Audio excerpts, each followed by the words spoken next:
Is still sort of king. There's a lot of places where you can get down that proxy pylon, work your way up to the high ground, and Rocker has a very interesting defense against 4-gate, so he typically uses a pylon close to his ramp and then places gateways around his ramp to really limit the amount of space that an opponent has to warp up there. I'd like to see that play come into play here if he does face a 4-gate, but I'll let you intro the players here as we do get started with Game 2 of Wednesday Night StarCraft. Alright, so for game 2, Rocker is spawning as the pretty purple Protoss at what I'll call the 5 o'clock position. Meanwhile, since this is the cross-spawn version, we have Kodak spawning as the yellow Protoss at the 10 o'clock position. And this does have gold mineral patches, so I take it back. My apologies. Apparently, there are still gold minerals here, at least in the MLG universe of Antigua Shipyard. It's been quite some time since I've seen those anyways, as the game does get underway, and Rocker, interestingly enough, not building that pylon close to his ramp as you suggested he would in the previous matchup. Well, typically it was the second or third pylon that he placed by the ramp. Once he did scout, he saw the chrono boost and the timing of the gas and the cybernetic score and things. So I imagine he could still do that strategy. Just the placement of that initial pylon, he's going to be able to place buildings close to the ramp. We'll see if he does that. Yeah, there's one gateway going down a little bit closer to the ramp. So that could still come into play here. Both players opening up very similarly with that pylon right close to the nexus, saving himself mining time, short distances there, and then a gateway close to that ramp. One difference so far is Rocker has sent out that early probe scout, and that's a questionable decision on or in my opinion, just because you know where your opponent is starting.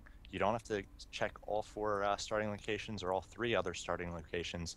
So he's going to be in his opponent's base very, very early, and I wonder if he's going to get valuable information that early. Well, the only reason why you would scout out your opponent this early is to make sure that your opponent is playing standard, as opposed to hunting for cheese. If you know that where your opponent is, you could simply walk into your opponent's base and say, okay, do I spot the gateway? Do I spot the pylons? Is anything suspicious? If nothing is suspicious, then I am good and I am golden. Rocker did lose some precious mining time though, so he is a little bit delayed in terms of his cybernetic core, and he may be delayed in terms of his assimilator as well. Another variation is that we see Kodak opting to go for a zealot first. Meanwhile, Rocker has yet to train anything, and Rocker has also done an assimilator block on Kodak as well.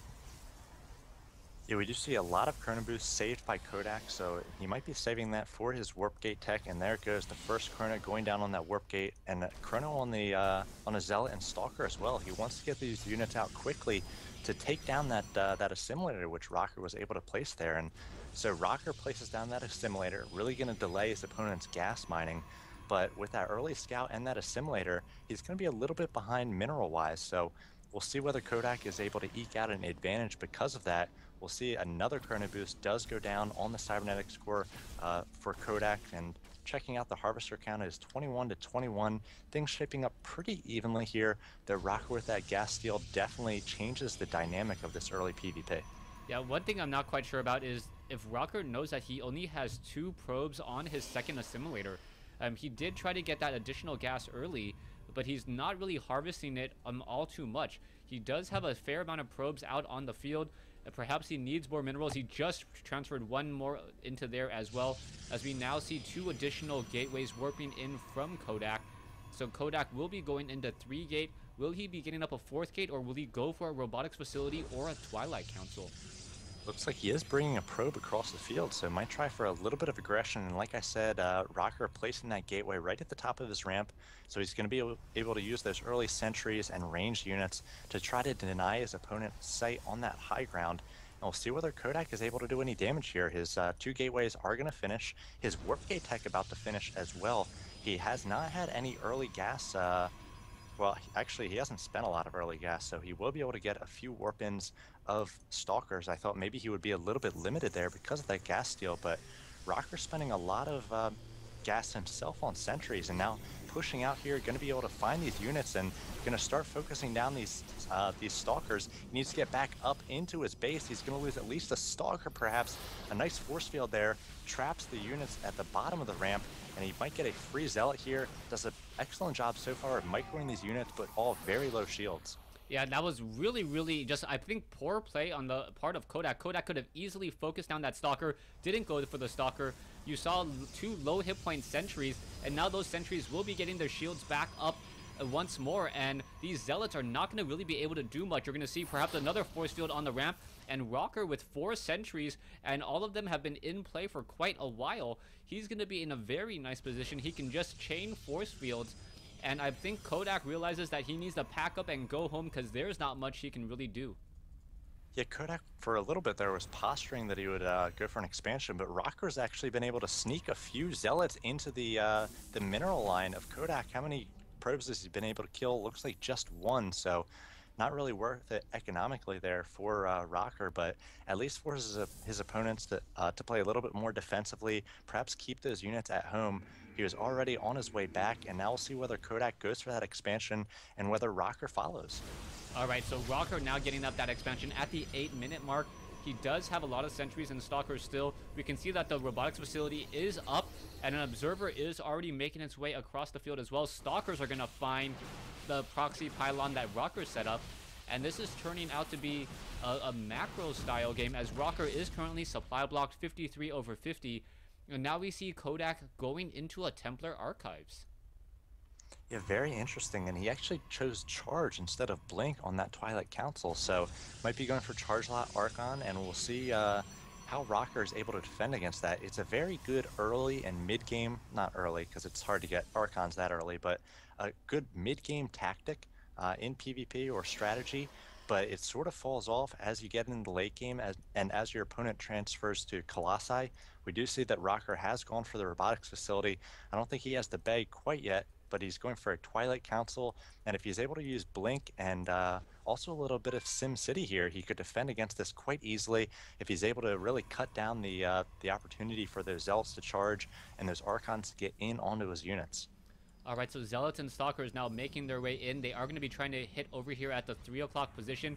We do see Archons now merging, and this has always been a question, whether or not you should merge Archons from High Templars or Dark Templars. What's your personal preference on that?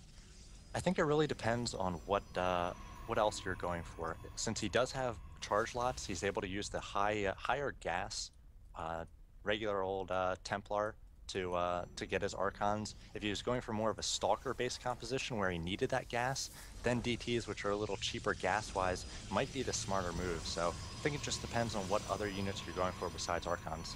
All right, here's the engagement now. We can see Zealots and Stalkers trying to push their way in. Rocker creating a little bit of a little bit of Sim City right there. It's something that you don't normally see, but nice placement. And those units would not be able to walk up that ramp at all. And now Kodak once again packing up his bags and going home. And this has been a little bit of a stalemate going back and forth, as Kodak now goes into a double forge and perhaps is going to start those upgrades. Yeah, I mean, every time Kodak pushes out to try a little bit of aggression, Rocker's just able to counter him with early force fields and SimCity, or this more mid-game SimCity. He saw the composition, Charge Lot Archon, just set up some gateways and pylons, put your Stalkers behind it, and does quite well, especially with force fields as well. Archons don't have that much range. Obviously, Zealots are melee units, so Rocker pretty strong play here, smart in his countering of what his opponent's going for. All right, so we'll see what's going to be happening next. I believe the Observer, do they know about that proxy pylon up on the high ground? No. Kodak has still been able to hide that there at the 3 o'clock starting location. It looks as though there is one Zealot sitting at a Zelnaga tower. It quickly gets the memo and decides to retreat and go back home. As we see, Rocker is at 89 over 100 food. The Stalkers may be able to catch up to that Zealot there. One blink would do it, but there are a lot of Zealots coming back around, and there's the charge. Zealots now coming in to reinforce, but the Immortals are not going to be that effective, as the Immortals are only going to be hitting Zealots and Archons primarily, and Immortals only deal 20 damage per pop. Not quite sure what Rocker's transition is going to be here. He got up his own Templar Archive, so he's going for Archons as well. But again, like you said, he's got these Immortals, he's got these Sentries. Not going to be too great in a heads-up fight. And 1-1 about to finish for Kodak. So if Rocker doesn't engage before that 1-1 and doesn't get it up any Colossi, I feel like he might be a little bit at a disadvantage as we go into this late game. Yeah, we'll see what's going to be happening next. And as we're seeing what all of the Archons and Immortals and Stalkers trying to do a bit of a push here. This is just that ball of units trying to make their way out. Zealots are going to engage. There is one Archon against one Archon. The Immortal Stalkers are blinking back. The Archon in the front is taking a little bit too much damage, and now Kodak with Stalkers and Zealots may be able to come out on top of this. The Immortals are not able to focus down onto the Stalkers, but the Archons are not that effective against Immortals either. Who's going to come out as the Stalkers are simply trying to retreat now, and it looks like Kodak taking the upper hand, but Zealot's going to try to come back and counter, but Rocker now down by 15 food. Yeah, he's going to have to play back on his heels a little bit and get up maybe a little bit more of an economy. Kodak 52 to 42 right now, so he's got the lead in the economy, and then he's also got a little bit of an upgrade advantage. 2-2 on the way for Kodak. We do have a robotics bay on the way for Rocker, but I feel like that's going to be a little bit too late. Kodak's going to be able to push out here, have a nice timing attack with 1-1, and be very strong with 2-2 before Rocker's really able to get out enough Colossi to defend against this. Yeah, Rocker right now, all he can do is just add in the Archons to try to deal with the Zealots that he saw. If he had somehow saved the Immortals to deal with the Stalkers later on and utilize their range, it might be a little bit better. Kodak still warping in more and more High Templars, merging Archons, and we're going to see 4 Archons in play in this next push. And it is going to be 3 bases to 2. Kodak with still the slight economic advantage, 6 Harvester advantage for Kodak, 54 compared to 48. Rocker trying to get a little bit cute here. He's going for Warp Prism and also going for Double Forge. So he's going to try to match the upgrades of his opponent, but he's going to be very far behind. 2-2 almost going to finish before 1-1 even starts for Rocker. So we do see that Kodak pulling back a little bit here. He is working on that pylon at the third for Rocker, so he knows he's ahead a little bit at this point. He just needs to get up that third. He's got the economic advantage by 8 Harvesters. As long as this Warp Prism doesn't do too much damage to him, he should be pretty comfortable in this game. But this is going to give Rocker an opportunity to get out those Colossi. He hasn't started production quite yet. He doesn't have any on the field, in fact, and he is just sort of posturing midfield, though I don't think he wants to fight this. All right, we'll see what's going to happen. One Zealot charges straight into a group of Archons. Really, really bad play there, as the Warp Prism now going to try to do perhaps a straight drop into the Fog of War here.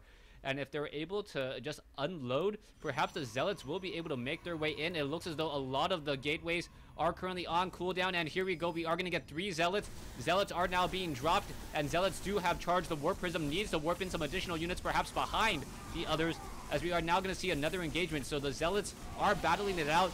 3 Zealots versus 2. Who's warping in? Rocker's now warping in more and more units, and coming on top. Probes trying to come in as well, and Rocker losing a little bit of his Zealots, as now more and more units are still coming in on both sides, and it looks like Kodak forced to retreat with some of his probes. Yeah, but 2-2 just finished for Kodak, so it's 2-2 to 0-0. The Zealots of Kodak just going to be more cost effective, and we do see Rocker try to use that distraction in the main to get an attack at the front door of Kodak, but Kodak did a nice job of not overreacting. He just warped in there. Sure, he lost some probes. Rocker's now killed 10 and evened things up a little bit economically, but Kodak didn't lose any bases. He still got 3 base to 2 base, and now Rocker almost forced to push all in here, and Kodak has a 30 food advantage. Yeah, right now I would have liked to have seen Rocker perhaps take down the destructible rocks at the 9 o'clock position and then charged up from that side. There would still be a ramp. The Archons would be able to push through, but if the Archons were a bit out of position, perhaps you could split up the army and then force the units to do a bit of a retreat. The Stalkers do have Blink, and I don't know if they're going to... Yes, they are going to try to go up there onto the high ground and now focus down more probes again. So Stalkers going at it. One Stalker is going to get taken down. Zealots are trying to warp in as well. It looks as though the Stalkers may do a little bit of a blink dance back and forth. Rocker losing 1 Stalker already, and perhaps not knowing that the 2-2 upgrades are so much superior, as the Stalkers are now dancing around. It looks as though those 3 Zealots should be able to finish off those Stalkers, as even a Photon Cannon joining in, and Stalkers still just trying to blink around, perhaps utilizing their superior numbers against Zealots as they're coming in one at a time. Yeah, Rocker actually had canceled his earlier robotics bay at some point. We said that it was coming in, so he just remade it, and now 2 robotics facilities double pumping Colossi, but he's going to be behind in the Colossi count, and now we see a big engage in the center of the field. War of the Worlds, though, only one side has those all-important Colossi. Quick GG by Rocker there. He knows he was behind the majority of the game. He tried lots of little cute things to catch back up, but he was never able to do enough damage. Kodak handled them all quite well, And Rocker, I think, just made one fatal mistake there in engaging in that mid game with his own Zealot Archon against the opposing Zealot Archon mix and not going straight to Colossi. Yeah, I think that problem coupled with the fact that he was just so far behind on upgrades. If Right. Rocker didn't engage, he wasn't even starting 2-2 upgrades, and Kodak would have had those important 3-3 upgrades. Archons were dealing more damage. Archons and Zealots were able to take more damage. And when you have even food count, but upgrades are just that much of a disparity, then you can pretty much count your Zealots out of that fight. Yeah, I mean, I just don't know why he went for the same mirror composition. Zealot Archon is not all that effective if you're able to Sim City against it, and a lot of times you just Sim City and then you defend against their initial push, but you have your robotics up earlier than them, so then you're pushing out 4 to 5 Colossi before they have more than one or two, and you're able to instantly toast those charge lots, and then you're able to clean up the Archons and you have a pretty nice timing there where you can push in and your opponent doesn't have Colossi, but instead sort of match the tech of his opponent, though he was behind in getting up Archons and in charge. So, and he was behind in upgrades, like you said. It was basically trying the same strategy against his opponent, but he was behind in all phases of the game.